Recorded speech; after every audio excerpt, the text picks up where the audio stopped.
Okay. Today, we are going to be talking about dialogue rules. In your narratives, you are going to need to have dialogue where characters speak back and forth to one another. So there's 4 main rules that we're going to go over today. Here's number 1, which is pretty simple.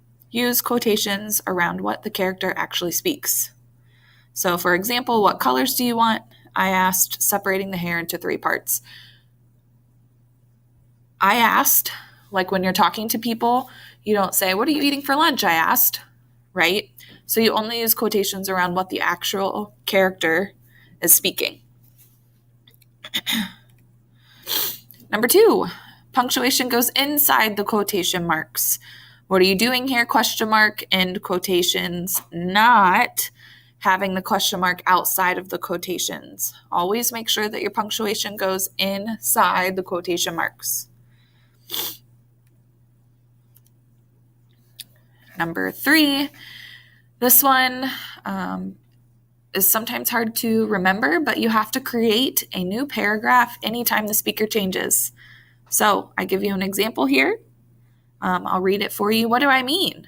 Or what do you mean? I replied, pretending like I hadn't just been acting like a lunch monitor, trying not to drop my plate while forking my fish. I mean, how come you're not sitting? She asked. So those are 2 different speakers.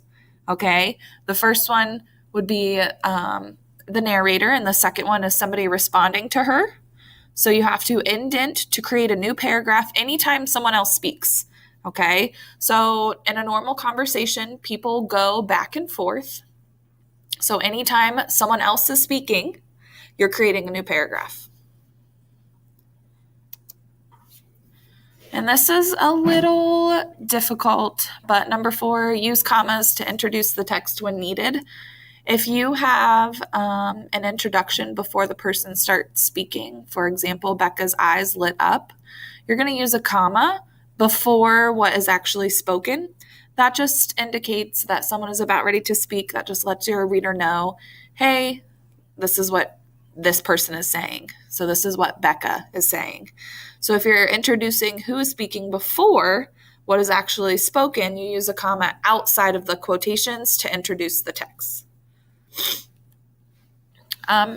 If you need extra help, I suggest that you go look in your book.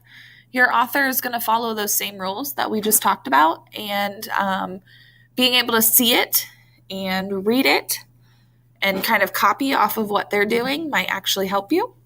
Otherwise, just try your best and we can go over it tomorrow.